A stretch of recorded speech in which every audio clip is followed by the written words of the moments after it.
Este episódio é um oferecimento da Canicos Moda Nerd, a primeira e única loja focada na moda nerd de super-heróis brasileiros. Acesse o site e use nosso cupom de desconto presente no link da descrição, porque o herói brasileiro veste Canicos!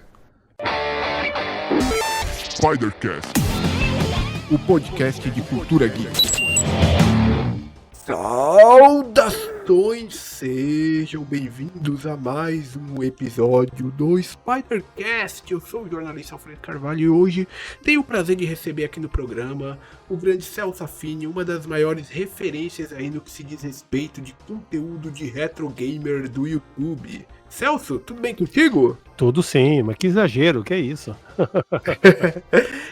Cara, seu canal é realmente assim, todo mundo que tá nessa parte do retro game, a galera sempre fala, pô, o Celso tem um conteúdo bacana, o Celso tem uma coleção da hora. Eu escuto muito falar isso aí no meio dessa galera, tanto que assim, desde que eu comecei o podcast, há um tempo, a galera fala, pô, mano, você tinha que falar com o Celso, você tinha que trazer o Celso, e eu falo, cara, eu acho que tá fácil, porque a gente é amigo no Facebook, a gente só nunca talvez trocou uma ideia elaborada, mas eu acho que dá certo.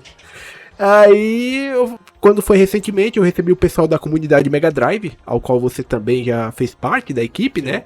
E eles também me indicaram você pra vir aqui. Aí eu falei, mano, é agora. Que bom que finalmente a gente conseguiu. Perfeito, é isso aí. Mas é isso, cara. E a gente também chegou a se conhecer pessoalmente na BGS 2018. Eu não sei se você se lembra. Não, acho que não vou lembrar. 2018 foi antes da de 2019, né? Eu vou ver se eu acho a foto que a gente tirou depois e te mando lá no Facebook. Sem problema. A gente se conheceu lá no stand da Warp Zone. Ixi, eu conheci tanta gente lá. Tava bem cheio, 2018 imagino. tava bem cheio. Tem uma tradição aqui no podcast que é o seguinte, a galera que nos escuta é um bando de nerd e eles querem indicações. Então, o que você tem consumido aí da cultura pop nos últimos dias? Seja games, filmes, livros, qualquer coisa que você queira estar indicando aí pro pessoal que nos escuta. Bem, como você falou, o pessoal é nerd. Olha, eu de livro posso dizer que eu tô consumindo alguns livros, né, como o Admirável Novo Mundo e 1984, para quem é nerd de verdade, gosta de distopias, eu acho que é um prato cheio e toda hora tem promoção na Amazon, né, com esses livros, assim, principalmente esses livros mais clássicos, né, capa dura, eu paguei, acho que R$25, até menos se bobear, nas promoções que geralmente tem. Teve até o Dia do Nerd, né, eu peguei nessas promoções. Um outro livro também que eu posso recomendar é a versão do Guerras Secretas em livro. Tem uma Boa. versão do Guerras Secretas, porque é uma das histórias, para mim, mais incríveis, né? Eu tenho aqui. Eu também tenho. Tem a versão original, que é da Abril, que é cortada. Depois a versão do Teia do Aranha, que aí tem a versão original, né? Oficial americana mesmo, igual à americana. E depois a versão capa dura também, que saiu depois pela Panini. Então tem as 3 edições aí, né, que diferem um pouco uma da outra. Na questão de quadrinhos eu não tenho consumido nada muito atual. Eu tenho pego mais coisa antiga, entrada em sebos online, leilões, né, através de WhatsApp. Então, uma história que eu peguei recentemente, que até teve uma versão no desenho Liga da Justiça Sem Limites, é uma história que se chama Para o Homem que Tem Tudo, que é teve até um episódio da Liga da Justiça Sem Limites, onde mostra esse episódio que saiu nesse quadrinho, né? Se eu não me engano, acho que é o Neil Gaiman que escreveu, e é uma baita de uma história, e se o cara fala que é nerd e não conhece, deveria ir atrás, entendeu? Com certeza deveria ir atrás. E na questão de jogos, eu andei instalando vários jogos indies na minha Steam, né?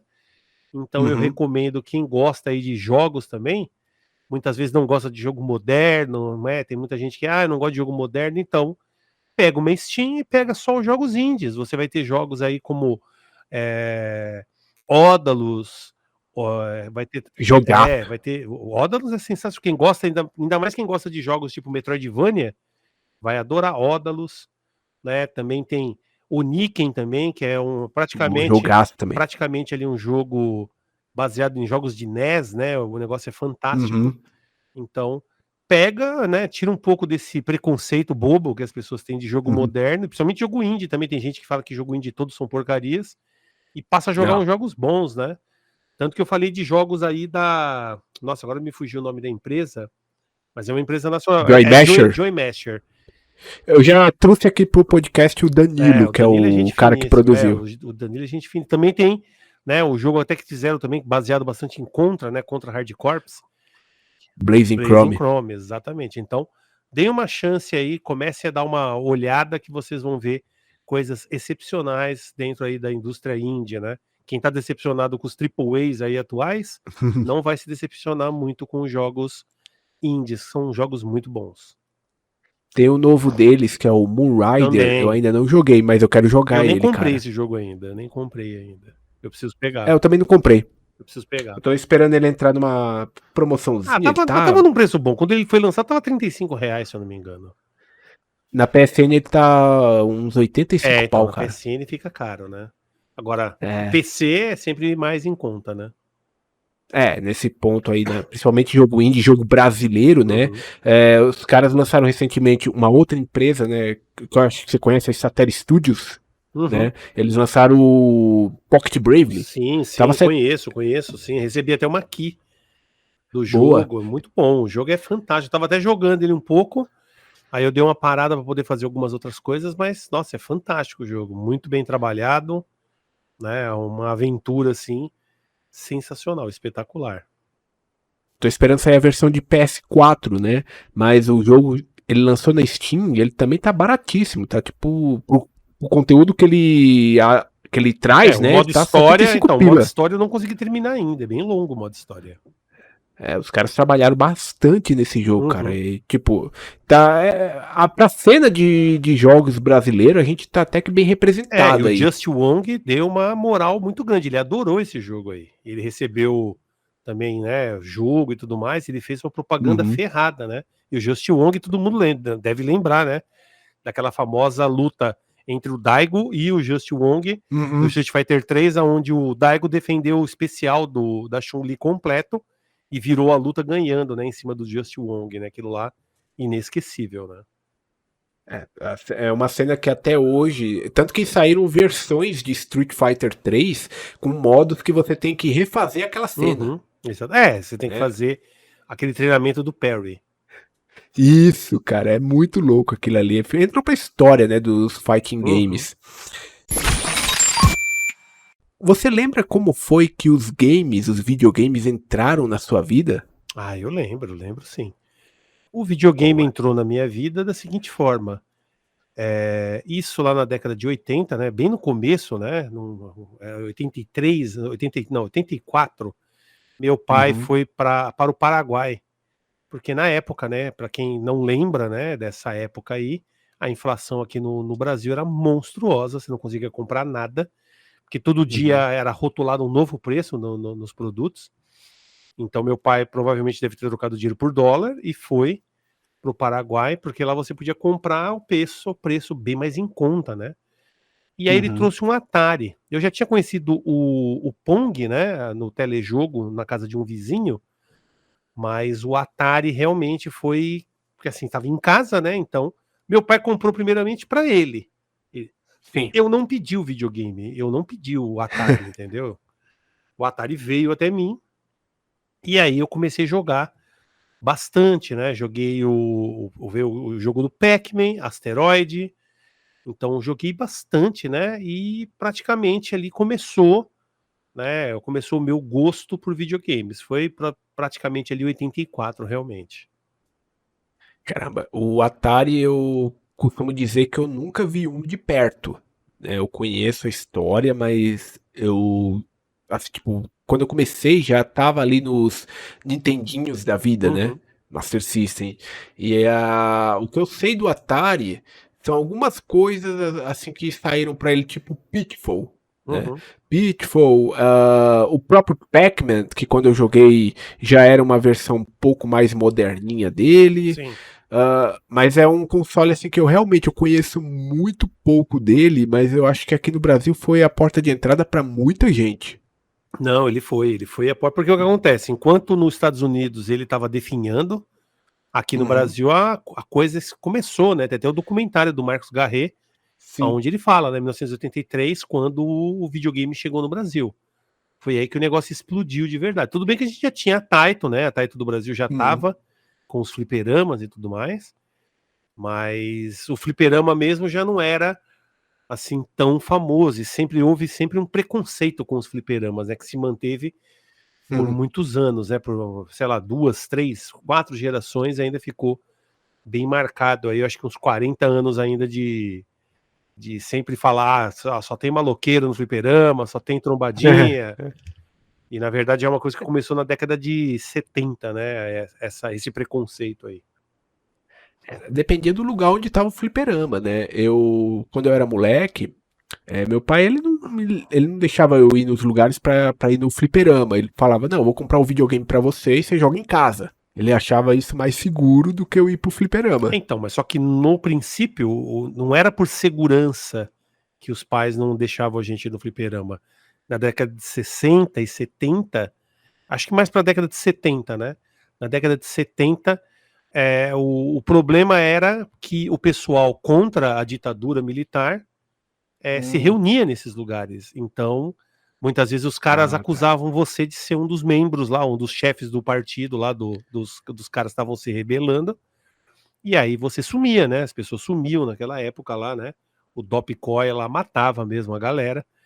Então, já tem um preconceito já desde aquela época, né? Desde aquela época que vem esse medo de você estar nesses estabelecimentos. E lembrando também, né? Que muitos fliperamas, as máquinas, que não eram fliperama, fliperama, pelo menos para mim, é um salão onde só tem jogo, né, eletrônico, pinball, máquinas. Mas muita gente falava fliperama só de ver duas máquinas no bar, pronto. Então isso depois manteve-se, né? Tanto que aí o termo viciado passou a ser muito utilizado, as pessoas até hoje usam como uma medalha, como se fosse uma coisa muito boa, mas era o medo dos pais, falavam pra gente, ó, não vai virar um viciado, porque tinha bebida, tinha cigarro, podia ter drogas também nesses lugares. E o pessoal, como não entendia, né? O pessoal ainda na fase de alfabetização, achava que aquilo era a coisa mais linda do mundo, ser chamado de viciado. Mas eu já presenciei, por muitas vezes, a pessoa falando que você era viciado, ou eu era viciado, de uma forma pejorativa até para quem joga, porque ele falou que tinha coisa melhor para fazer do que ficar lá jogando. Então, o viciado é pejorativo. Até hoje ele é pejorativo. Sim. E tem gente, como eu falei, tem gente que acaba usando, só que a maioria das pessoas no Brasil não jogam videogame. E videogame também não é socialmente aceito no Brasil. Então, quando você fala que joga videogame, as pessoas já mentalizam que você tem algum tipo de problema. Ou você é vagabundo, ou você é viciado, ou você é desocupado. Né? Nunca é um lazer. Né? Nunca é lazer. Sempre é alguma coisa ruim, né? Mas isso tudo tem um porquê, como eu falei, começou na década de 70 com a ditadura militar, depois os lugares, como você mencionou, né, lugares mais violentos ou bares, esse tipo de coisa, e aí foi só escalonando, né, foi só aumentando, e aí a galera passou a usar, sou viciado, pronto. Quem não é do mundo do videogame acha que você realmente tem problemas, né? Não, o termo viciado, quando fala assim no videogame, é mais no sentido de, nossa, você é muito bom nisso daqui. Não é nesse. Não, Hoje, pelo menos na não. equipe que eu ando, assim, na galera, tipo, tem um Então, mas pessoal que fala assim pra mim. Só que a pessoa muitas vezes está desdenhando, fala, pô, você perdeu muito tempo aí fazendo isso, eu tenho coisa que fazer, eu vou namorar, vou sair com mulheres, vou beber. Isso não Sim. é Tem. necessariamente um elogio, isso muitas vezes é para falar, é depreciativo, assim como o termo viciado é. Sim. Porque tem gente que acha que você é um cracudo da Cracolândia e existe vício com videogame? Claro, Existe. mas não da forma que a palavra carrega, o termo carrega um peso muito grande. Porque, desculpa, eu não vi ninguém da Cracolândia, né? Ou melhor, nos fliperamas da época, roubando bujão, roubando as pessoas para poder trocar por ficha. Né? Sim. Então já começa por aí, já, né? A conversa é totalmente diferente. É outro tipo de dependência, não daquele jeito cruel, né? Que é bem cruel, o dependente químico, né? Muito cruel Sim. a dependência dele. Então, eu já sou um cara totalmente contra o uso da palavra viciado. Eu luto contra as pessoas pararem de usar esse termo idiota, né? Porque para quem não conhece e quem não gosta já de videogame, isso aí só aumenta o preconceito. Não ajuda em nada. Fala, eu sou viciado, sou viciado. Nossa, como se viciado fosse uma coisa boa. Não é, nunca foi e continua não sendo. O significado da palavra ainda é extremamente pejorativo para a grande maioria da população. As pessoas... Eu falo isso, eu tenho um amigo que sempre que eu chego pra ele, eu falo, zerei hoje tal jogo, ele fala, viciado. Então, Desse... tudo bem, você até entendo que existe quem fala isso. Mas algumas pessoas estão tentando te depreciar, né? Falando, você perde tempo com isso aí ou não. E tem gente que extrapola isso, né? Fala, eu tava transando. Aí você fala, mas e daí, tá ligado? Como se isso menosprezasse, como se fosse mais importante transar.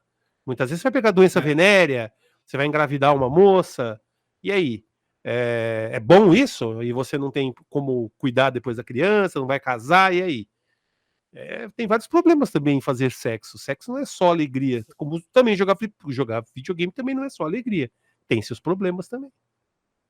Exatamente. Eu posso dizer assim, como uma pessoa que lá nos anos 90 e até começo dos anos 2000, que eu estava ali na minha fase escolar, eu passava por um certo tipo de preconceito, né, por ser o cara que jogava videogame. É normal. Principalmente porque na época, né, eu morava numa cidade pequena e era uma cidade muito festiva, muito festeira. Todo final de semana tinha uma festa e o pessoal só falava dessa festa. Então não tinha muito com quem conversar sobre videogame na escola.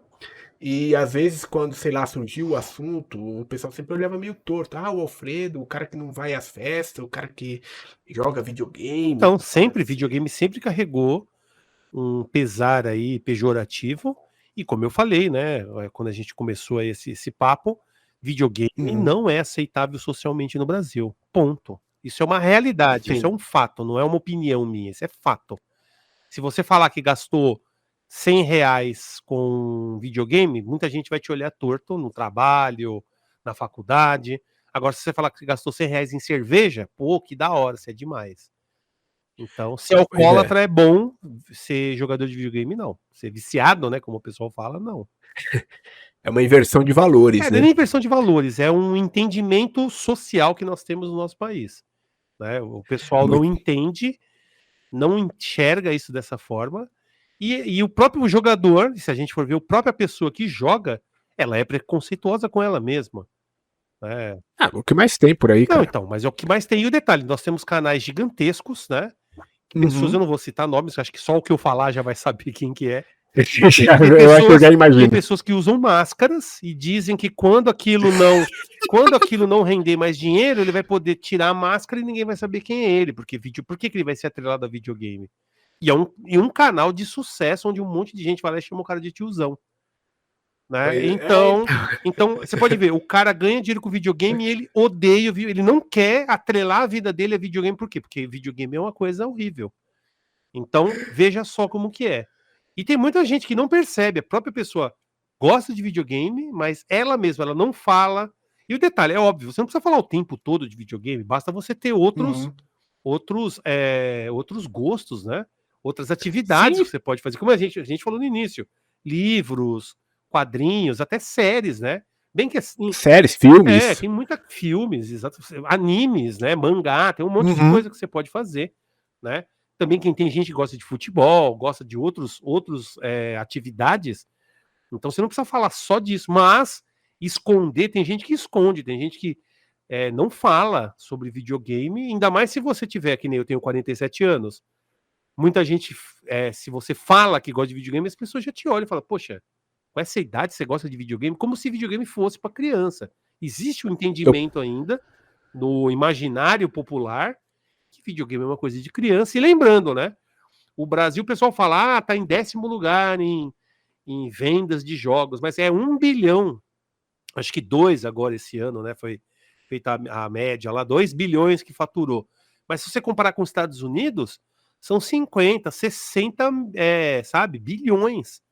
É muito mais pessoas que jogam, por quê? Porque lá não existe esse tipo de pensamento de preconceito com aquilo. Aquilo é um entretenimento como qualquer outro, onde as pessoas podem se divertir, passar um tempo, e não tem essa caça às bruxas, né? Porque quando acontece qualquer coisa, foi o videogame que fez a pessoa... isso é um saco. Né? Mas acontece, né? Mas é como eu Não, falei, acontece. é algo, É uma mas é merda. algo da nossa cultura, né? Culturalmente, o videogame é visto para crianças e se você é adulto, as pessoas ou não falam que jogam, escondem, porque eu falo isso, canais que falam da cultura retrô e videogame em si, você pode ver, todos os canais de grande sucesso, eles focam no público infantil. Uhum. Não focam em público adulto. O público adulto não consome videogame, porque ele ou ele consome, mas consome escondido. Tá entendendo? Então, existe toda uma questão, e você pode ver, a maioria dos canais aí grandes, eles têm uma tendência a falar mais fino, falar de uma forma bem mais, assim, vamos dizer, mais boba, né, mais inocente, exatamente para atrair um público infantil. E os adultos mesmo, pode ver, os adultos não compartilham vídeo, eles não agem, né, para ajudar em nada o canal dele preferido, né? Na verdade, eles escondem que gostam do videogame e tudo mais. Porque, como eu falei, existe toda uma questão de preconceito. Mas muita gente ainda não acredita que isso acontece. E como eu falei, e ela é preconceituosa com o próprio gosto dela, o que é mais incrível, né? É complicado, cara. Eu, atualmente, eu tô com 34, Hum, né? Mas assim, eu nunca, mesmo tendo passado por toda essa situação que eu comentei com você, eu nunca escondi que eu gosto. Eu acho que eu sempre deixei bem claro.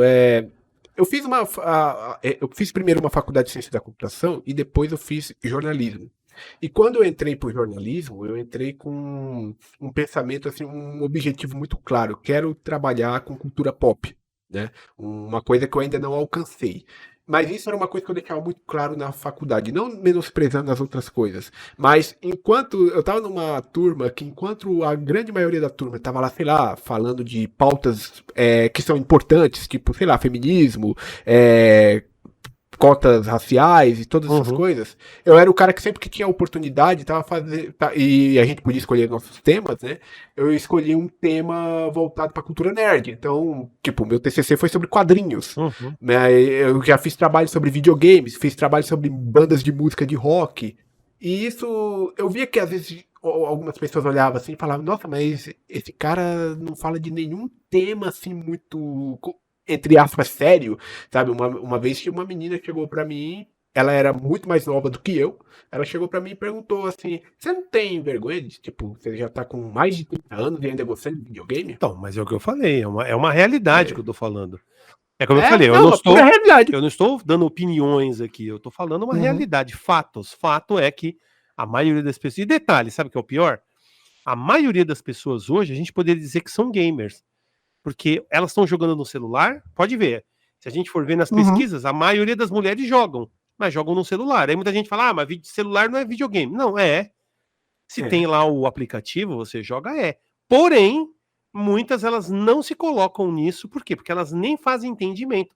Na verdade, elas falam assim, ah, eu tô usando isso como um passatempo. Mas querendo ou não, jogar lá o Candy Crush, que é bem difícil até, elas estão cada vez mais exercitando ali o próprio cérebro e se tornando cada Uhum. vez mais gamers. Só que a pessoa não enxerga dessa forma. Por isso que eu falo, a pessoa tem preconceito com aquilo que ela faz. E sem entender muitas vezes, né? Porque é falta de entendimento também. É, total, né, cara? Quem sabe em algum momento. A gente evoluiu bastante nos últimos Mas eu tempos. Eu ainda acho acho, eu que ainda acho que falta muito ainda, viu?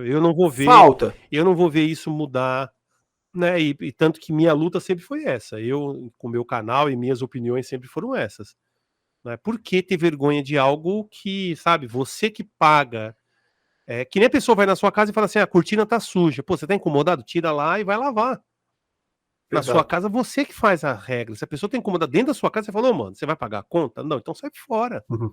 Tchau. Né? Então as pessoas muitas vezes. As pessoas têm vergonha do que fazem e não deveriam ter. E por isso que eu falo: quanto mais as pessoas escondem, mais fortalece isso. E mais pessoas deveriam abrir o jogo e falar: não, eu jogo. Eu jogo no celular.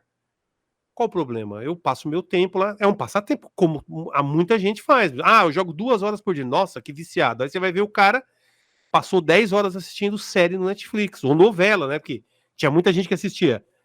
Vale a pena ver de novo. Depois novela das 6, novela das 7, novela das 9. Então era o dia inteiro novela. Mas não, essa pessoa não é viciada. Na mente dela não é, mas ela sabia tudo que ia acontecer nossa, eu já sei o que aconteceu, conhece a novela de trás pra frente, mas isso é legal. Agora, você jogar um jogo também, ao mesmo tempo que você perdeu, a pessoa também perdeu, não ganhou nada com isso. E a gente sabe, hoje videogame é arte, sempre foi, né? Hoje é considerado mais como arte. Sempre, na minha opinião, sempre foi, mas não era. Antigamente tinha muito mais resistência disso. Hoje, já ele participa, né, de vários movimentos culturais, Sim. aparecem várias questões aí dentro do próprio, das próprias pautas que vão acontecendo aí em eventos e tudo mais, coisas governamentais, né, que vão acontecendo, o videogame cada vez mais aparece. Então já mudou isso, mas o pensamento das pessoas ainda não. Um próprio evento como uma BGS da vida e outros que estão surgindo aí, como uma Retrocon e tudo Canal mais, 3. são exatamente, esses aí são provas, né, de que o videogame ele tá aos poucos ocupando seu espaço, né? Mas só que você tem que imaginar assim, né? Você falou 3 eventos, né? Aí você pergunta, quantos eventos desse tipo acontecem nos Estados Unidos, né? Nossa, São centenas, né? São maldade. centenas em um mês, muitas vezes. Acontece em várias partes dos Estados Unidos, né? Em vários estados. E aqui no Brasil, muitas vezes, BGS é só em São Paulo. Não acontece em outros estados, né? Então aqui é mais complicado porque tem também essa dificuldade, né? De levar para as outras pessoas e tem poucas pessoas que consomem, né? Mas é que, como eu falei, né? Tem muita gente que consome no celular, não tem videogame, mas não, isso aí é porcaria. Mas é o filho que tá jogando é porcaria, ele no celular não. Se ele tá no ônibus, se ele tá passando o tempo dele, aí pode, mas agora se tá jogando em casa não, é vagabundice. Então por isso que eu falo, existe sim ainda o preconceito e vai existir por um bom tempo, aí por mais umas, sei lá, uns 50, 70 anos, na minha opinião. Você está ouvindo Spidercast, o podcast de cultura geek. Você que presenciou essa fase praticamente inicial dos videogames aqui no Brasil, você chegou a presenciar a guerra Sega e Nintendo? Porque assim, na época que isso supostamente estava acontecendo, não estou dizendo que não aconteceu, eu não percebi porque na minha região não tinha muito essa guerra. Basicamente todo mundo tinha Super Nintendo por lá, né? Entendi. E depois eu fiquei sabendo dessa guerra por conta da internet. Você chegou a ver algo assim naquela época? Claro, vivi, né? Eu vivi isso. Eu vivi, porque a guerra Sega-Nintendo já tinha começado antes até de Mega Drive e Super Nintendo. Já o próprio Master System e os Famiclones aqui no Brasil já tinha toda essa treta já, né? As próprias revistas fomentavam, né, essa treta. E eu na época, em 1990, lembrando que o Master System foi lançado em 89, meu pai falou, você quer comprar um videogame? Porque eu queria um videogame novo, né? Então ele falou, não, beleza, a gente compra. E aí ele me comprou eu pedi o Master System, tanto que na ocasião até aconteceu uma coisa curiosa, né? Porque eu fui com ele na Mespla ou no MAP, eu não lembro agora, mas as lojas eram muito perto lá no centro de São Paulo. E a gente foi escolher e tinha o Mega Drive. Só que era lançamento, eu não conhecia. E eu já tinha jogado o Sega Genesis em um fliperama aqui na Praia Grande, onde eu moro hoje. Um cara já tinha pegado o Sega Genesis dos Estados Unidos, colocado em máquinas e colocado, porque ficava mais barato. Era mais barato do que importar uma placa, né? E o cara colocou o Sega Genesis nos consoles.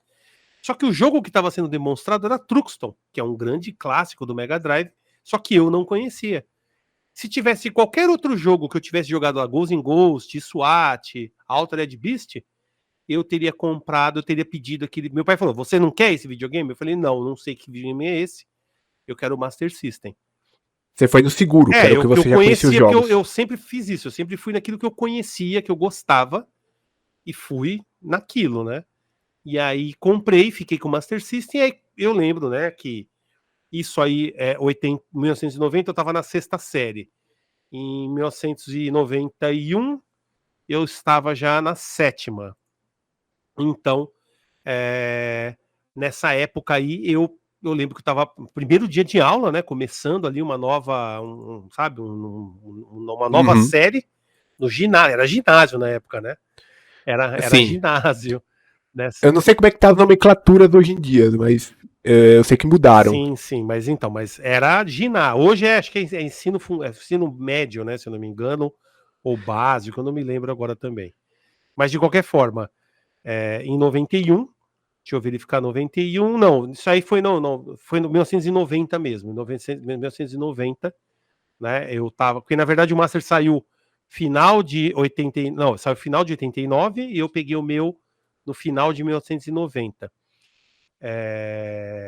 Então, Eu tinha um ano nessa época. então, e aí o que acontece? Eu cheguei no meu primeiro dia de aula e sentei numa carteira assim, próximo, eu gostava de sentar na frente no começo das aulas, né? No Uhum. começo da turma, assim, eu sentava mais na frente, depois eu ia pro fundo. Depois eu ia pro fundo.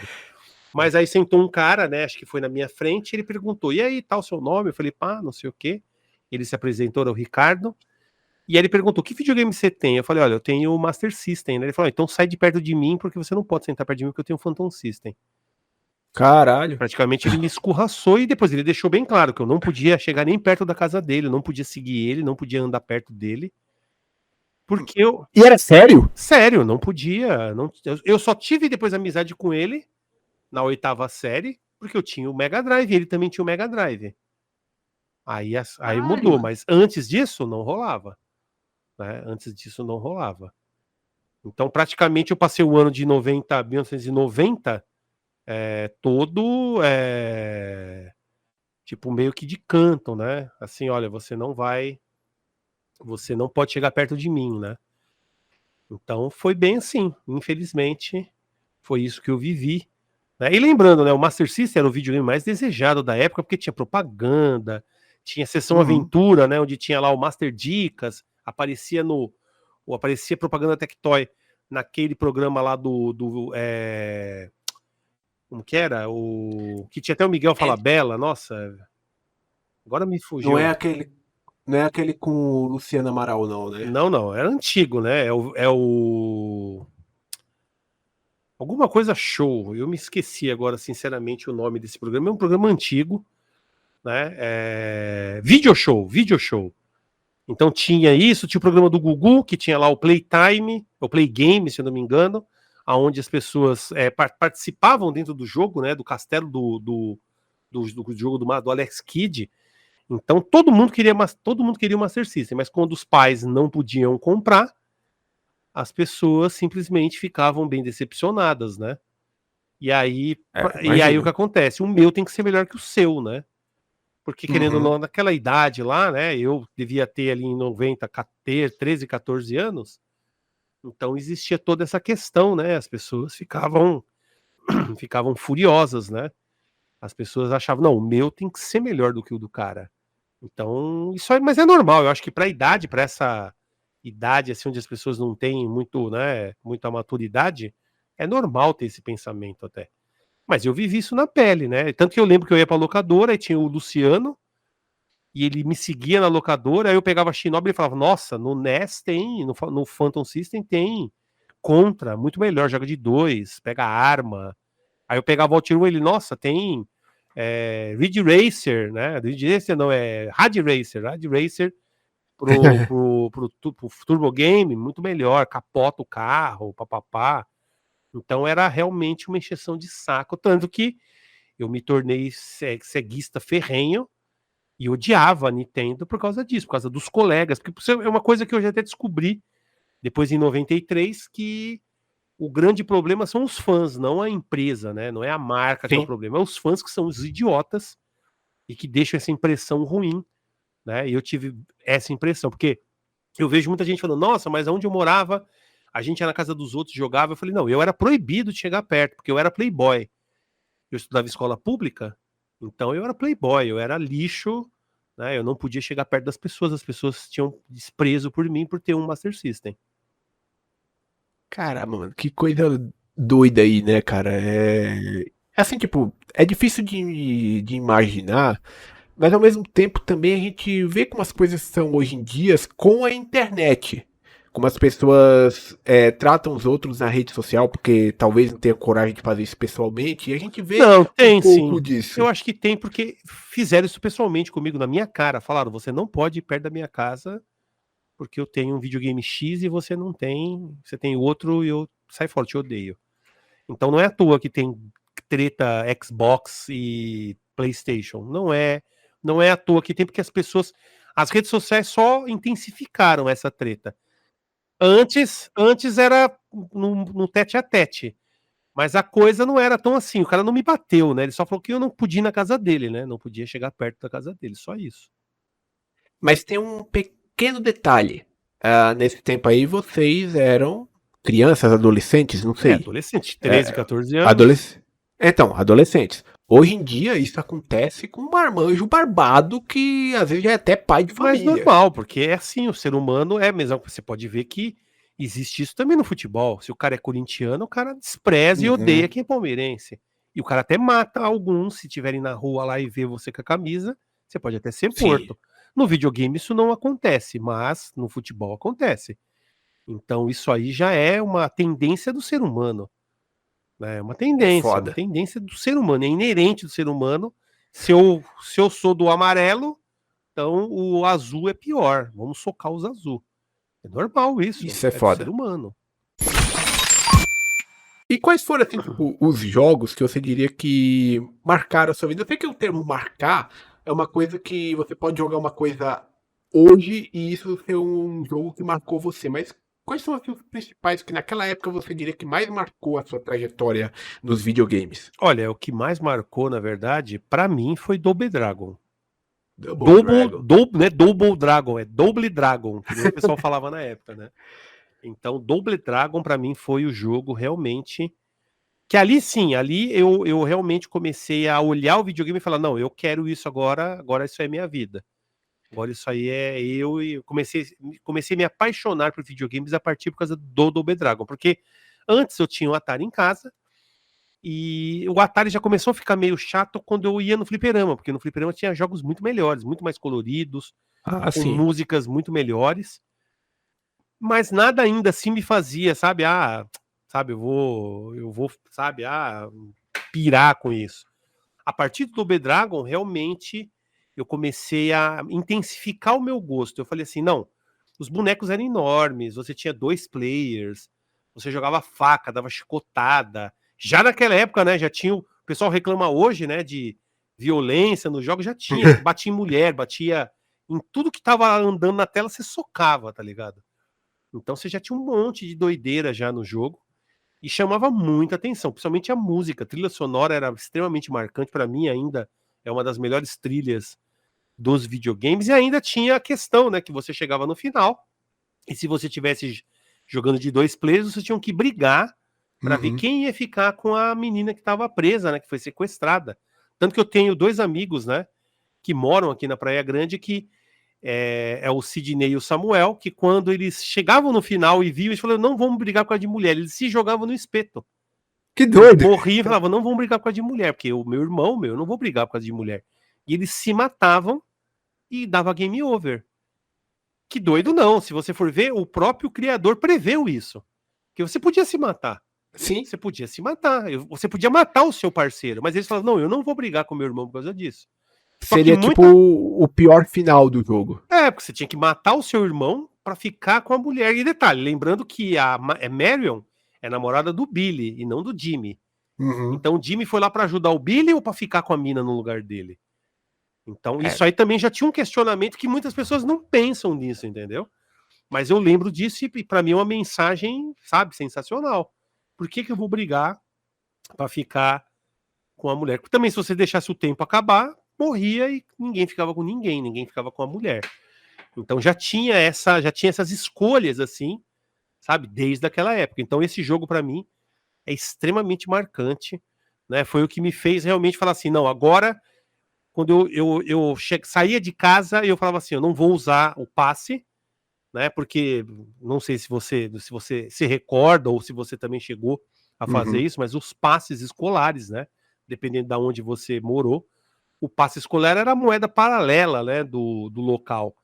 Porque passe escolar você podia trocar, né, por dinheiro, você podia trocar por ficha, podia comprar lanche, comprar refrigerante, era aceito, né, pelo menos aqui em São Paulo você podia comprar, tipo, se você tivesse o Vale Transporte, que era o valor cheio do ônibus, você conseguia comprar, se você tivesse dois passes Vale Transporte, você conseguia comprar o hot dog com 2 salsichas mais a coca. Com o passe escolar, você tinha que usar 4, que era metade do valor, né? E lembrando, as fichas na década de 80 e 90, o preço era variado pelo passe escolar, porque, pelo menos em São Paulo, né? Aí não posso falar de outros estados, as pessoas que têm que confirmar ou não. Mas a passagem naquela época, década de 80 e 90, enquanto tinha inflação, o preço não variava, ficava durante um mês o mesmo valor daquela passagem. Só depois de um mês que ela mudava. Tanto que as pessoas tinham que devolver os passes para trocar por novos, o que sobrava, né, de passe. Então, né, o passe escolar era amplamente usado. E aí passou, aí eu falei assim, eu vou começar a andar a pé, e aí eu já olhava nas avenidas, no caminho da escola, onde tinha máquina. E eu falei, agora eu vou ver que máquina que é, e depois eu trocava o passe por ficha e saía jogando, né? Então tinha todo um. E também tinha a questão da ficha Taito, né? Porque tinha muitas máquinas que usavam o padrão Taito, então você ia no fliperama, pagava, sei lá, a ficha, vai, naquela época eram 2 passes, dariam 4, 5 fichas, dependendo do fliperama. E muitas vezes no bar, onde tinha só 2 máquinas, era mais caro. Mas se fosse padrão Taito, você comprava no lugar mais barato, ia lá e colocava a ficha e jogava do mesmo jeito. Você podia comprar a ficha no lugar mais barato e jogar na melhor máquina, no melhor lugar. Num outro lugar que você pagaria mais caro. E aí o que acontece? Aí começou a criar padrões, tanto que as fichas de fliperama tinham um padrão. Hawaii, tinham vários padrões, né? O padrão Taito, e aí começou a criar vários padrões. Aí a própria Playland tinha um padrão de ficha, né? Então era tudo diferente. Mas bem, voltando à questão, Double Dragon realmente foi o jogo mais marcante da minha vida. Se eu tô conversando com você hoje aqui, é graças a Double Dragon. Ah, que da hora. Double Dragon, eu sei que tem uma versão dele que saiu pra Zibo, né? Sim. É uma versão que o pessoal almeja até hoje, tanto que saiu esse ano a notícia de que alguém está produzindo um emulador do Zibo e o principal interesse da galera é justamente o Double Dragon que tem nesse Zibo. Exatamente, porque é um dos melhores jogos que tinha pro console. Talvez o único, né? Não, tinha alguns outros que até que dava pra brincar, mas acho que o Double Dragon era o melhor mesmo. E a sua coleção de videogames? Era uma coisa que vem desde ali da infância, que você não passava o videogame pra frente e ia guardando contigo, e aí tá aí até hoje? Ou foi depois que você foi recomprando algum videogame e foi montando já depois de adulto? Olha, eu me vi como colecionador só no final da década de 90, com o Orkut, né? Conversando com outras pessoas, porque eu não tinha esse pensamento antes. Primeiro que eu tive que vender o meu Master System para comprar meu Mega, que meu pai falou, ó, você vai ter que vender o seu Master para comprar o Mega. Era normal, na época a gente fazia isso mesmo. Só que o que acontece? Eu queria ficar com videogame, porque tinha como jogá-lo ainda, né? Mas eu fiz o que ele fez, né? Ele vendeu para um cara da fábrica que ele conhecia, um amigo dele, e aí ele comprou o Mega Drive. A gente comprou o Mega Drive até no primeira mão, né? O jornal. E você comprava coisas usadas, novas, né? Era um jornal só de negócios, assim. E foi um Mega Drive japonês trazido do Paraguai, né? Então, aí o que acontece? Com 16 anos, isso foi do ano de... Deixa eu ver. 16 anos foi em 92, né? 1992. Então, em 93, na verdade, meu pai viu uma notícia. Eu já ia fazer 17 anos. Então, meu pai viu uma notícia no jornal onde ele falava assim: precisa-se de pessoas que jogam videogame. No Estadão, lá no caderno de empregos. Ele falou: vai lá, você é um vagabundo, vai lá. Quem sabe você faz alguma coisa. Aí ele me levou a primeira vez, né? Lá ele falou: você sabe voltar? Eu falei: sei. Então ele foi embora e eu fiquei lá. E aí eu consegui, né, o serviço, e aí entrei pra Playtronic. Aí eu comecei. Eu trabalhei na Playtronic, né? De 93 até 95. Eu fui um demonstrador de jogos. Eu recebia dinheiro para jogar videogame em loja.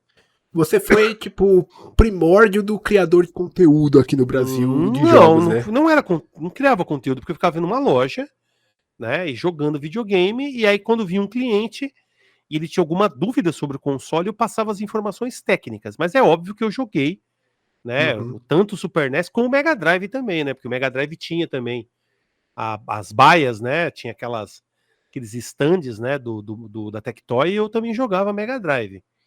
Então, aí eu comecei a ter o meu próprio dinheiro. O que eu fiz? Eu recomprei meu Master System, eu fiquei com alguns jogos e comprei mais alguns, né? E aí eu fui comprando Mega Drive, eu tava na Nintendo, aí eu adorei o Super Nintendo, né? Eu comecei a ver a besteira que eu fiz de não curtir a Nintendo por causa daqueles colegas lá da escola, porque eles eram colegas, não eram meus amigos, né? Eram colegas. Sim. E aí eu comprei Super Nintendo, Mega Drive, tanto que em 94 a Nintendo financiou meu Sega CD, que até quando eu fiz o treinamento na Nintendo, eles falavam super mal do Sega CD, que ninguém ia usar a tecnologia CD para jogar, porque era muito Imagina. lenta. Ninguém ia esperar 4 segundos para jogar.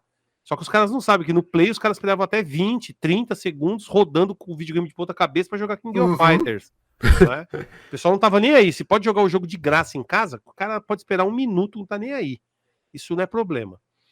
Então aí eu comecei, né, trabalhando. Meu pai nunca me cobrou, né? Na época ele falou: você pode ficar com o dinheiro. Então comprei TV de 20 polegadas, comprei Super Nintendo, Sega CD, 32X, e fui comprando e não vendia. Eu ficava com as coisas. Eu tava comprando, eu queria para mim aquilo. Eu gostava. Então eu passei, né, a comprar os videogames, né? E nunca tive essa intenção, vou vender para comprar um novo. Eu sempre trabalhei, né? A partir daquele momento, depois que eu saí desse emprego, eu fui trabalhar de novo. Trabalhei numa metalúrgica, depois eu fui trabalhar em outras empresas, né? De tecnologia também. Então eu sempre fui atendente, né? Da Detento, né? Atento, né? Não vou zoar também, a empresa foi muito boa para mim. Então, sabe, foi algo muito legal, né? Então eu comecei a fazer isso, mas se for ver, eu tava tentando tapar um buraco na minha vida, entendeu? Que nesse mesmo inteirinho aí, em 1995, né? Isso eu já tinha meus 19 anos, minha mãe veio a falecer de câncer. Que Putz. ela descobriu esse câncer em 87, ela faleceu em 95, né? Então foram praticamente 7 anos, né? Deixa eu ver, 4, 6, não, foram, 2, 4, 6, 8, 9 anos. 9 anos esse câncer que consumiu a vida dela, né? Então, foi algo bem triste, assim. Então, querendo ou não, meu pai tinha certas ressalvas, né? E querendo ou não, eu acredito que o videogame acabou me salvando, né? Por isso que eu falo que eu não acredito que eu era viciado, e sim eu tava tentando tapar um buraco, tapar uma dor que eu tinha, né? Não era por vício, né? Não era simplesmente assim para me esconder. E simplesmente eu só falei, eu vou fazer isso aqui, que isso aqui me faz esquecer um pouco disso. Então foi isso que eu fiz. Eu acabei comprando cada vez mais coisas, né? Eu posso dizer que eu fui um acumulador, não colecionador. Porque na verdade eu comprava aquilo que eu gostava e ia comprando. Tudo que vinha eu comprava, eu jogava, eu já tinha jogado, tanto que eu comprei muitos jogos de locadora. A locadora fechava e eu ia lá e falava, quanto você quer nesses jogos? Tanto que eu lembro que tinha uma locadora que eu alugava perto da minha antiga escola, que era a locadora Videoclipe. E na época o real já tinha sido convertido, né? Então eu cheguei lá e falei, peguei umas fitas, falei, você me vende essas fitas aqui? O cara falou, pô, né, o pessoal aluga até hoje e tal. Eu falei, poxa, né? Mas eu tenho, aí eu joguei na bancada assim, R$ 400. Que na época já, né, em 94, o real já tava Dinheirão. valendo. Era $400, né? Porque o real era convertido praticamente pelo dólar e ficou 1 a 1. Ficou R$ 1 era $1. E aí quando eu mostrei pro cara, o cara me vendeu. Me vendeu as fitas, falou, escolhe mais lá, pega mais. Aí eu peguei muitos jogos, entendeu? E fui pegando, as locadoras foram fechando, eu ia lá e ia comprando. Tanto que eu cheguei a ter, sei lá, quase 300 jogos de Mega Drive, né? Na caixinha e tudo mais. Fora os piratinhas, né? Que não tinham. Mas, querendo ou não, sabe, eu posso dizer, eu fui um acumulador por um tempo. Aí no Orkut eu conheci o pessoal que colecionava. Aí eu fiz algumas coisas que o pessoal fazia, né?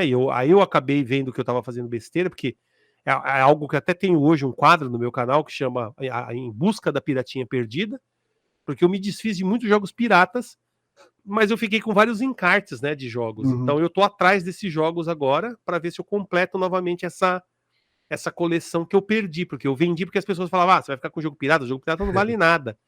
Só que se for ver, historicamente os jogos piratas faziam parte da nossa cultura e eles são tão importantes quanto um jogo original, é só questão de valor.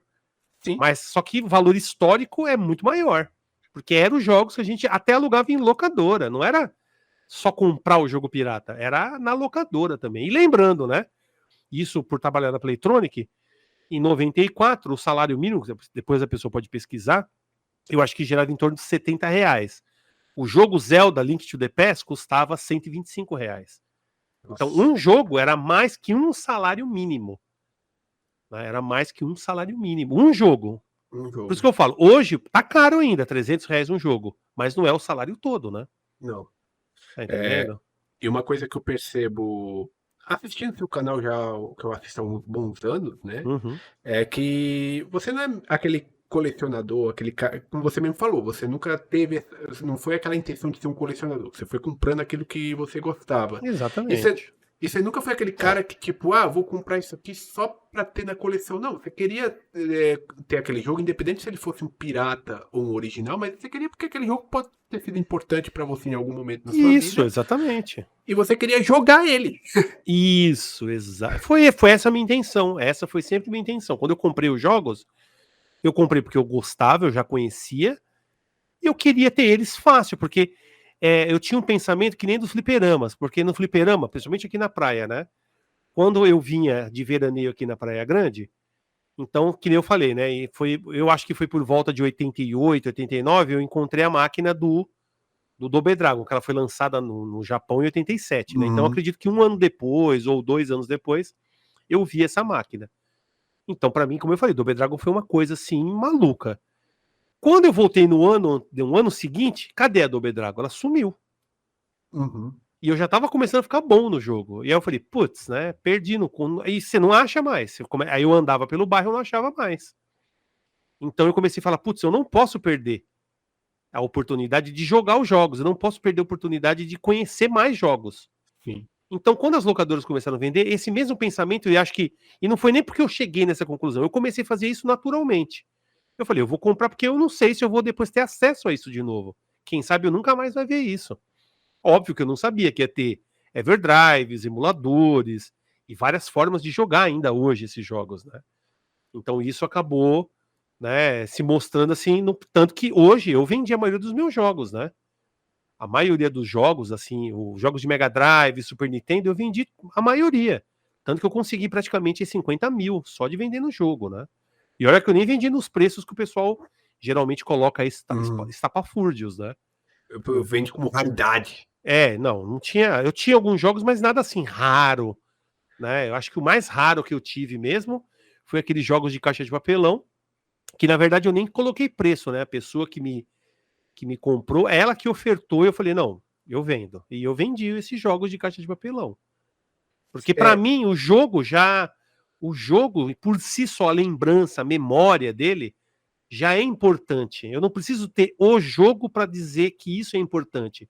Já tá aqui, já tá no meu peito, já tá na minha experiência. Tá entendendo? Então eu consegui desapegar disso. E eu acredito que quanto mais vai passando os anos, eu acho que eu vou acabar me desfazendo cada vez mais e mais. E não porque eu não goste mais. É porque você tem o Everdrive. Não é só, não é só pelo Everdrive, viu, Alfredo? É também pela questão seguinte. Fica cada vez mais difícil a gente ligar todos eles, fazer a limpeza, né? Porque quem coleciona, ou quem olha e fala assim, nossa, que legal, quero também essa coleção que nem o cara. Se prepare. Porque o que acontece? Basta você ter dinheiro. O cara ganhou na Mega Sena, tem um trabalho muito bom, não tem família e tá ganhando muito bem. Você pode ser o maior colecionador que você quiser ser. Só que existe um porém. Quando você começar a colecionar, se você não ligar essas coisas, que nem papelão, se não tiver algo que você tire uma umidade, ali o papelão começa a dobrar, estragar e você perde. Eletrônicos que se você fica muito tempo sem ligar, eles param de funcionar. Perde as propriedades conduintes deles e já era. Acumula pó pra caramba. Então, se você tem alergia, se você não tem, pode criar uma pelo acúmulo de pó. É plástico, com várias arestas, então, vários lugares assim onde o pó vai se impregnar. É bonito, você olha assim, nossa, que lindo. Mas tem que ter todo um trabalho de cuidado, sabe, de manutenção preventiva, não só manutenção, sabe, de coisas que estão quebradas. Preventiva, você tem que prever, fazer manutenção de forma que aquilo continue valendo, né? Continue sendo usável.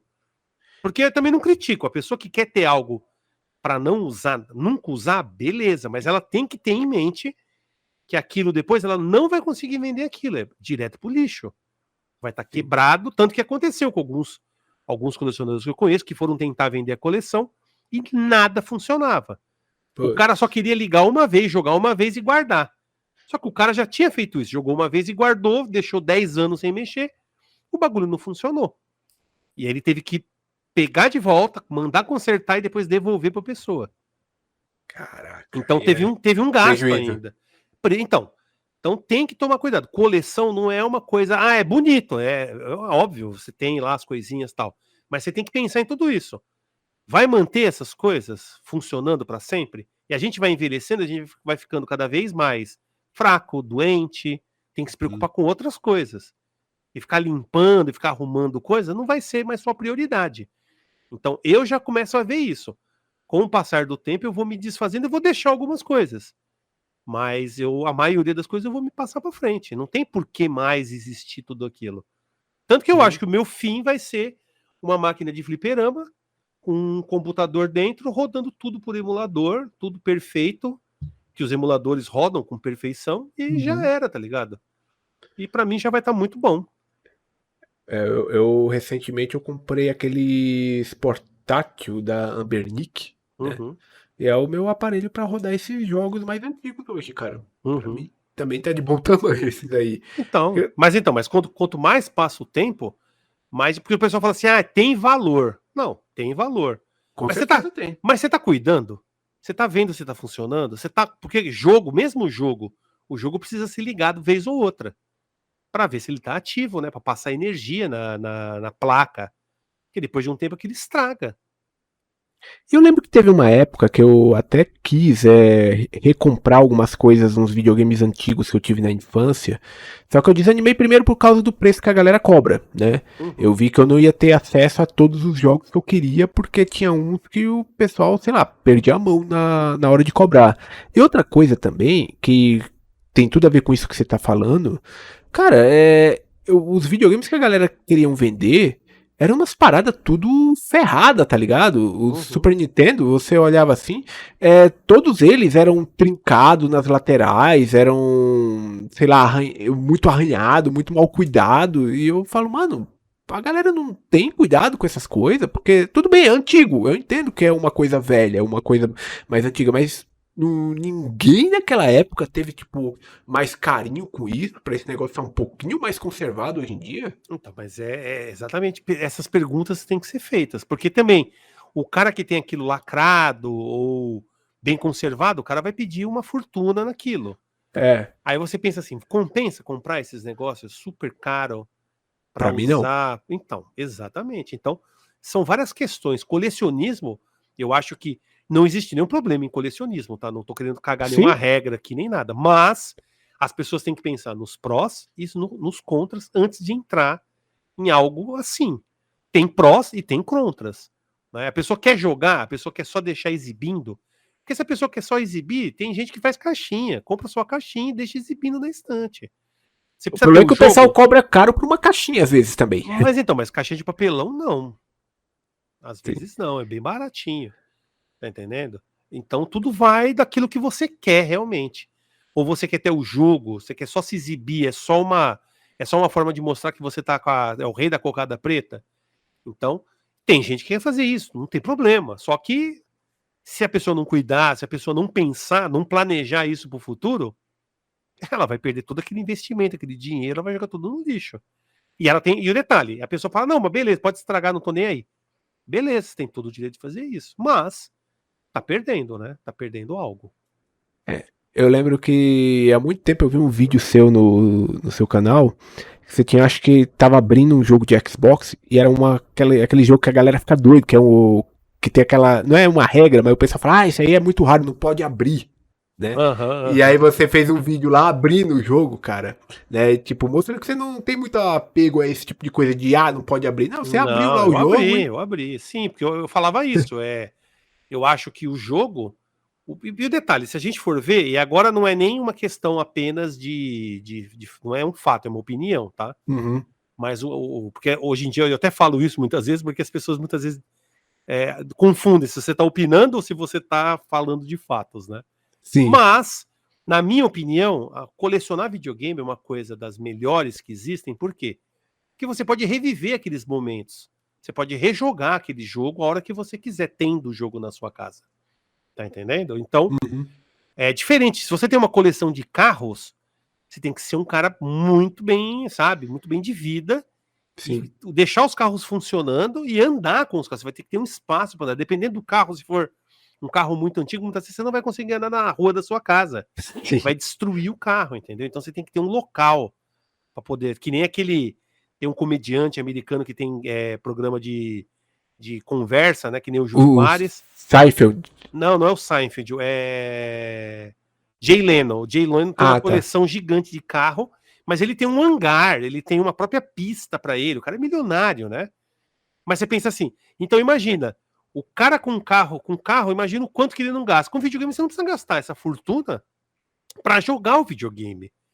Tá entendendo? Você pode comprar um Everdrive da China, você ter o seu Mega Drive lá, botar ele para funcionar e jogar e relembrar. Então, é uma coleção muito mais vantajosa, tem muito mais prós do que contras, né? Os contras são aqueles que eu falei, manutenção preventiva, cuidados, limpeza, isso. E agora o pró, você pode reviver aquele momento, você pode pegar aquele jogo, colocar no console e falar, nossa, eu joguei isso aqui, tinha 10 anos. Mostrar pro filho, pro neto, sabe? Você pode passar uma história, sabe? Para sempre aquilo. Então, tem uma coisa muito mais interessante no videogame, porque nem eu falo, quem coleciona selo faz o quê? Lambe o selo, põe na carta e manda para si mesmo? Nossa, que tesão. Não. A pessoa faz isso simplesmente pelo fator de dar dinheiro, comprar selo. É só isso. Você não faz nada com. É que nem moeda. Eu coleciono moeda. O que você faz? É que nem o cara coleciona latinha vazia. Você não vai colocar líquido lá e beber. Caixa de cigarro vazia. Pô, você vai botar cigarros lá e fumar? Não faz sentido. Agora, videogame faz sentido você reutilizar ele. Tá entendendo? Muita gente pode até achar, você tá cagando regra. Não tô cagando regra. Tô dando uma opinião. Sim. Eu acho que é muito mais vantajoso você ter videogames e colecionar, que você pode jogá-los a hora que você quer. Você tem na sua casa, então você pode jogar. Então é melhor do que você ter uma coleção de selos. Tem valor, os dois têm valor. Mas o selo você não pode mandar para si mesmo. Ninguém vai mandar o selo para si mesmo. Sabe? Não tem esse valor, o valor intrínseco, né? Principalmente o valor sentimental, acaba fácil no selo, na moeda, em qualquer outra coisa.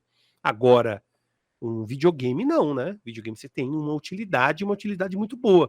Que você pode jogar com os amigos, com filhos, com primo, com quem quer que seja. Então, sabe? Muito melhor. Tá falando aí, eu me lembrei, eu colecionava cartão telefônico, cara.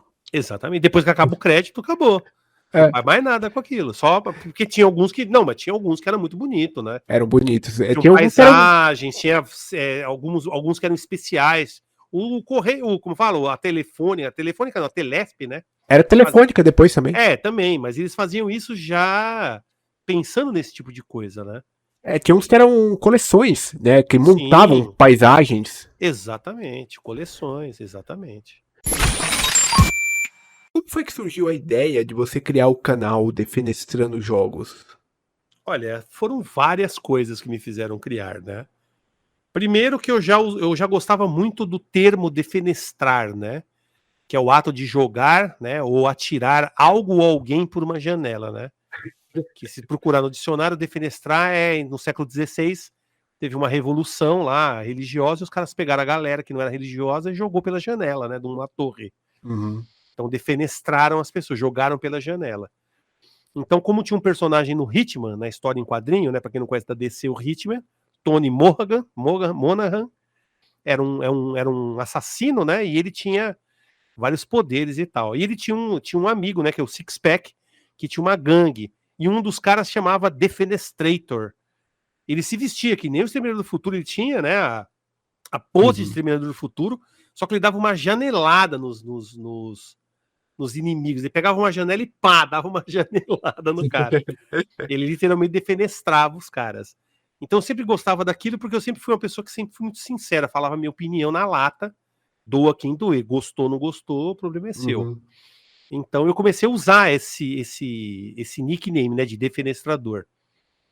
E aí, dando aulas de informática, eu estava dando aulas para a turma da melhor idade. Eu estava dando aula de Windows, então eu explicava sobre a questão de janela, né? Uhum. E aí eu tava pensando nisso, porque eu falei assim, poxa, né, eu conheci vários canais, tanto que um dos primeiros canais que eu conheci foi o do Guzang, o Ah, o Assopra-Fita. Guzang. Já É, veio aqui também. então, e aí eu até eu converso com ele, né, a gente não conversa sempre, mas a gente tem uma amizade, assim, eu gosto muito dele. Uhum. E aí uma vez eu vi ele jogando Golden Axe, e nenhuma vez ele apertou o pulo, ele só andava e batia com a espada, com o machado do velho. E em Uhum. nenhum momento ele deu 2 toquinhos pra dar uma cabeçada nos inimigos. Parecia que ele não sabia jogar aquele jogo.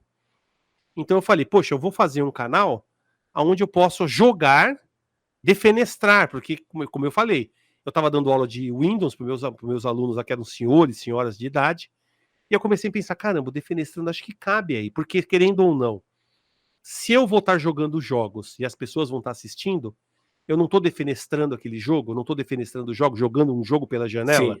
que a pessoa está vendo no celular, no computador, é uma janela. Então eu estou defenestrando jogos. Tanto que eu tenho até alguns conhecidos lá, que nem o Daniel do. Puxa, agora me fugiu o canal. Eu vou lembrar depois. Ele falou: Nossa, o nome do seu canal é perfeito. Exatamente o seu canal. Você faz exatamente a proposta que o nome do seu canal tem. Muita gente não sabe o que, que é. Mas é perfeito, tá ligado? É perfeito o seu canal. E eu dava risada, né? Que eu falava: Que isso, né? E ele é um cara muito gente boa, né? Então eu ficava bem admirado que ele sabia, né? Ele sabia o que, que era defenestrar. Então foi por isso. Por ver alguns canais que nem o próprio Guzang tendo uma dificuldade imensa em jogar os jogos de uma forma que eu reconhecia que parecia, como eu falei, parecia que ele não tinha jogado. Ou ele jogou muito pouco, entendeu? Não É, falando que ele não jogou, mas ele não sabia jogar Golden Axe, ele não tinha a manha do Golden Axe. E então eu tentei fazer um canal para mostrar exatamente como jogava. Falar, ó, é assim que faz, Golden Axe é assim e tudo mais. Mostrar, tanto que eu sempre tive essa pegada de falar nas gameplays, dar dicas durante as Uhum. gameplays, né? E isso eu faço muito mais hoje também. Eu foco bastante nisso, em dar dicas, ensinar os macetes pra galera, né? É tipo um detonado, né? Basicamente, né? Detonado. Eu fazia isso exatamente para poder melhorar, né? Para mostrar pra galera, olha, tem como, sabe, jogar mais, né? Tem como vocês conhecerem mais os jogos, né? Não é algo assim impossível, né? Então foi essa a minha ideia, né? Foi essa a minha ideia como fala, mostrar, né? Mostrar, fazer um canal foi basicamente isso. Não tem, sabe, não tem outro motivo porque eu pensei assim, eu vou fazer um canal tal, tal. Não, eu pensei exatamente nisso. Pensei Tem um, exatamente nessa questão. tinha um quadro no seu canal que eu adorava, que era o Discordia. Sim, sim. Que era basicamente você pegava jogo, o mesmo jogo que tinha tanto para Super Nintendo como para Mega Drive, por exemplo, né? Uhum, E aí você colocava lado a lado e as pessoas iam jogando aquele jogo e aí vocês iam decidir qual que era o melhor. Às vezes acaba caindo na questão do gosto, às vezes realmente tem uma questão técnica que deixa o jogo um pouco melhor, uhum. mas são questões, são debates que acontecem até os dias de hoje. Mas é aquilo, né? E a gente sempre fez de uma forma a ser engraçado, né? Sim. Não era uma coisa séria. Tanto que eu até falava assim, era a opinião das pessoas. E opinião não vale nada. É só Uhum. uma opinião. E lembrando, são jogos que já tinham sido lançados há 30 anos. O Sim. que eu falar ali não vai afetar em nada no número de venda. Mas tinha gente que ficava assim, horrorizada com algumas Sim. opiniões. Porque eu falava assim: se a gente gostou mais aqui da versão do Mega Drive, qual o problema? Por mais que tenha uma versão melhor no Super Nintendo, e daí? Não Sim. significa nada isso, entendeu? Não significa nada. Então Não. tinha um pessoal que levava muito a sério, entendeu? Uhum. Pegava muita pilha mesmo, porque não, você tá errado, é melhor. Eu falei, mas não é questão de ser melhor. É melhor pra gente. A gente tá jogando aqui, a gente que enxerga se é melhor ou não, né? Então já começa por aí. E não faz sentido a galera ficar tão puta, porque, tipo, se fosse antigamente, que o cara, sei lá, tinha só um console e só podia jogar aquele, aí tudo bem, ele tinha aquele pensamento que o dele tinha que ser melhor, como você mesmo mencionou lá Uhum. atrás. Mas hoje em dia a gente tem acesso às duas versões facilmente. Por que o cara vai ficar puto, sabe? Tipo, não, se tem duas versões, você pode jogar as duas.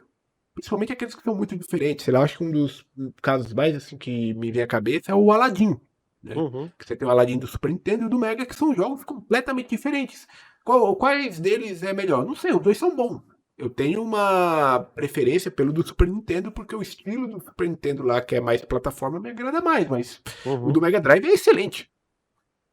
Sim, com certeza. Nesse período que você passou no YouTube, o que você sente assim que mais mudou de lá pra cá? No YouTube, você diz? Com o seu canal, por exemplo, né? O que você sente que a plataforma ela passa sempre por mudanças. Você acha que essas mudanças, em algum momento você teve que adaptar o seu conteúdo ao longo desses anos ou não? Sim, eu tive que adaptar em alguns momentos, sim. Porém, eu continuei tentando fazer aquilo que eu fazia. Uhum. E isso teve o preço, né? Isso teve o preço, porque na plataforma não se pode mais, né? Você simplesmente fazer o conteúdo do jeito que você quer, né? Tanto que eu tomei muito flag, perdi até vídeos, né? Porque tinha links e eles falavam que não, você não pode usar esse link. E era um link do GOG. Nossa. Então, sabe, era muito esquisito, assim, sabe? Muito esquisito mesmo, sabe? Por que que estava acontecendo aquilo? Então, eu sou um cara que eu não concordo com a maioria das diretrizes do YouTube. Eu acho todas, assim, um absurdo, entendeu? Um absurdo. A maioria é ridícula, porque se eu fiz o vídeo há 10 anos atrás, ele tinha um outro sentido 10 anos atrás. Sim. Não tem como usar a mesma regra de hoje. Pela data, era simplesmente falar, ó, a partir desse momento os vídeos têm que entrar agora nessa regra. Beleza. Agora, todos os vídeos, quer dizer, o YouTube ele quer que você delete aquilo, ele quer que desapareça aquilo. Que ele não concorda mais com aquela opinião ou com aquela forma que você fazia, então tem que tirar aquilo do ar. Isso eu acho, sinceramente, eu acho ridículo, né? Isso já é uma outra questão, né? Esse negócio de reescrever a história, para mim, é a coisa mais absurda que existe. Praticamente é isso. Você não pode mais falar tal coisa, até entendo que hoje você tem que ter isso. Mas se você falou 10 anos atrás, e eu tenho meu canal já tem 10 anos, Sim. por que eu vou ser punido por algo que eu falei 10 anos atrás? Então isso aí para mim não faz sentido nenhum. Que tem data, isso. né? Eles sabem a data que aquilo foi lançado, e tá escrito muitas vezes a data que aquilo saiu. Então é pura, sabe, eu acho maluquice esse negócio, essa mudança de algoritmo, regra, e lembrando também, eu acho que cada vez mais o algoritmo estragou a própria plataforma, né? Porque como eu falei, e principalmente no Brasil, né, onde a plataforma foca muito mais na criança do que no adolescente e no adulto para videogame. Então, como eu falei, meu canal mesmo, um canal que está estagnado, e você pode ver, a maioria dos canais que falam de videogame, eles não chegam a 10 milhões de inscritos. Alguns não passam de 5 milhões. Né? Eles têm uma grande dificuldade porque eles têm que cada vez mais descer o nível, descer assim, a falar cada vez mais com criança. Tanto que a única pessoa que conseguiu isso foi o Felipe Neto, né? Mas aí já é um outro. Mas aí já é um outro nível, né? Ele consegue fazer aquelas escrotices. Para mim é uma escrotice tremenda. Ele fala com criança e aí fala de assuntos de adulto, né? Então eu acho extremamente escroto o trabalho dele. Nesse ponto aí eu acho totalmente escroto. Somos dois. Isso aí, para mim, isso aí é muita hipocrisia da parte dele. E o próprio YouTube que permite, né? Porque, como eu falei, o algoritmo é o que ele quer. E o algoritmo do Brasil é isso. É criança. Então, se você fala com as crianças, você tem público. Você não fala com criança, você tá morto. É muito triste isso, cara, porque como uma pessoa que acompanha o YouTube, basicamente, desde que ele chegou aqui no Brasil, eu vi uma virada de chave dele, que o YouTube, quando ele apareceu aqui, era aquela coisa, era vídeo de gatinho, era aqueles vídeos meio engraçadinhos. Os memes, alguma coisa assim, besteirinha. Ou então, tipo, videoclipe, né? Eu gostava muito de usar o YouTube pra ver videoclipe. E aí, depois, com o tempo, né, eu comecei a ver que o YouTube era uma plataforma de criação de conteúdo. E por curiosidade, eu comecei a ver isso com o próprio Felipe Neto, que na época, lá em meados de 2010, começou lá que ele não faz sentido, né, que bombou. Isso. E, tipo, naquele tempo eu gostava do conteúdo do cara, né? Uhum. E aí, tipo, você vê essa mudança aí, começa a conhecer vários canais, canais que falam de games. Aí foi a época que eu comecei a conhecer vocês. Eu digo vocês porque eu conheci primeiro o canal do Sr. Wilson e era meio que uma corrente ali, né? Tipo, um canal ia levando pro outro. Colônia contra-ataca, sim. Isso, Colônia Contra-Ataca. Aí eu ia pro do Guzang, aí depois pro do Fiaspo, depois eu ia pro meu canal seu. acabou ficando bem conhecido porque eu participei de um vídeo do Guzang, né? 2, na verdade, né? Foi qual vídeo do Guzang? Não foi do Streets of Rage, não, Foi né? a Lua da Nintendo. Ah, tá. Lua da Nintendo. Esse aí eu O acho que eu primeiro lembro vídeo que eu dele. participei, porque ele perguntou, ele tava procurando alguém que trabalhou na Playtronic. E aí o Juan falou, ó, o Celso trabalhou, o Juan do Super Nostalgia. Sei. Isso, aí ele veio falar comigo, aí eu falei, não, beleza, a gente pode conversar. E eu fiz o áudio lá pra ele, mandei pra ele com as informações que ele queria, Uhum. e o vídeo fez meu canal estourar, né? Tanto que eu ganhei acho que 20 mil inscritos com esse Cara, vídeo dele aí. deu uma boa crescida nesse tempo, né? Eu tinha acho que nem tinha 2 mil inscritos ainda na época. E aí, tipo, você vê essa mudança toda, essa coisa, você fala, pô, que legal que tá virando a plataforma. E depois, com uns anos, você vê ela, tipo, decaindo da forma como tá decaindo, no sentido de, tudo bem, quer se concentrar em conteúdo pra criança, ok, mas e pra nós que somos mais velhos e que consumimos a plataforma também? A gente também não tem direito, sabe? Então, mas é assim que funciona, é onde dá o dinheiro que eles vão investir, né? Tanto que você quer canal que dá dinheiro para adulto, é canal de comida. Canal pet, canal que fala de pets. Isso que dá dinheiro hoje. Não, divide, mas é o que eu falei. Mas isso no Brasil, né? Porque você pode pegar qualquer canal americano que o cara não tem carisma, o cara só fala as informações, o canal tem muito mais visibilidade do que um canal brasileiro, porque é aquilo que eu falei no início. Socialmente, videogame no Brasil não é aceitável. Por isso que videogame também aqui tem essa dificuldade dos canais que falam. Pode ver, canal do Eric Fraga, do Cosmic Effect, parou nos 10 mil. E nunca vai sair disso enquanto a gente tiver essa mentalidade. E é um baita de um canal, viu? Então, e não vai sair disso. Porque quando as pessoas veem ele falando, tem gente que já me falou, eu tenho sono, é chato. Que ele fala de um negócio que a pessoa não vive, a pessoa não quer saber, a pessoa, sabe, não interessa isso pra ela. A paixão, se fosse uma paixão pela novela Tieta, os caras estavam morrendo. Nossa, que sensacional. Agora você vai falar paixão de videogame, tem gente que nem viveu isso. Isso não importa. E tem uns casos assim que também é triste, porque o canal dos caras, às vezes, é o trabalho deles, né? Uhum. Então, um cara que eu posso citar aqui é o próprio Velberan, que tem um canal excelente, tem opiniões excelentes, eu assisto até hoje. Mas, por exemplo, ele é um cara muito criativo, ele já fez, assim, tipo, vídeos documentais excelentes, assim, de uma qualidade incrível. Uhum. E hoje mesmo ele, semana passada, que a gente tá gravando isso aqui, ele fez um vídeo, ele falou, cara, não rola fazer esse tipo de vídeo, porque dá um trabalho danado de E fazer. não tem visibilidade. E não tem visibilidade, e ele se prejudica com isso, porque o algoritmo castiga Isso, mesmo. Exatamente. E é uma pena. É só isso que a gente pode dizer, cara. É lamentável. Então, mas é o YouTube como funciona no Brasil, porque em outros países é diferente. Cada país tem um algoritmo diferente.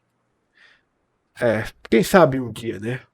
Então, quando acabar o preconceito, quem sabe ele vai ter uma chance, o videogame terá uma chance no YouTube de novo no Brasil. Você está ouvindo Spidercast, o podcast de cultura geek. Eu quero primeiro aqui agradecer demais por você ter aceitado, ter reservado esse tempinho pra vir bater esse papo aqui comigo. Espero que pra ti tenha sido uma experiência tão boa como foi pra mim. Foi um papo bem legal. Não, Portas foi abertas. tranquilo, foi tranquilo. Portas abertas aí pra retornar em futuras edições aqui do Spidercast também. Sem E por problema. hora, vou deixar aqui meu microfone aberto para você fazer sua divulgação, onde a galera pode te encontrar nas redes sociais, onde a galera pode acessar seu trabalho. O microfone é seu. Bem, então só agradecer mais uma vez então o convite e esse papo que foi bem interessante. Quem quiser conhecer o canal, né? Então é só procurar Defenestrando Jogos, isso no YouTube. Nas redes sociais você também vai encontrar o Defenestrando Jogos no Facebook, no Instagram é Defenestra Jogos, assim como no X, né? Defenestra, porque não dá para colocar o nome completo, é bem grande. E também tem a página, né, o defenestrandojogos.com.br, onde eu escrevo textos, matérias. Então, quem quiser também dar uma olhada lá, defenestrandojogos.com.br. E nessas redes que eu mencionei, que são as redes assim que eu utilizo, né? O Instagram e tanto o X é só colocar @defenestrajogos e vocês vão cair lá. E no Facebook tem a página, fanpage, né, do Defenestrando Jogos. Mas eu tenho 2 perfis, então tem um perfil que você vai ver que tem várias postagens de videogame, e esse você pode me adicionar sem problema. Eu criei um perfil e coloquei o apelido de Defenestrando Jogos. Então é fácil reconhecer. Então, é isso, Pedro. Eu agradeço mais uma vez, então, o bate-papo aí que você me proporcionou. Tamo junto. E galera, vocês que nos escutaram até aqui, por favor, cliquem no botão de seguir aqui do Spotify. Ajuda a gente a continuar crescendo.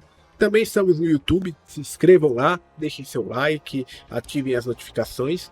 E nos sigam também nas redes sociais. Temos o Instagram do podcast, que é o _Spider, onde eu posto todas as novidades do podcast, do Spidercast. Sempre tem convidado novo, sempre tem episódio novo, eu coloco lá. E tem as minhas redes sociais pessoais, tanto o X quanto o Instagram, é o Carvalho_Alf, né? Vocês podem trocar ideias lá comigo, sugerirem convidados. E é isso, galera.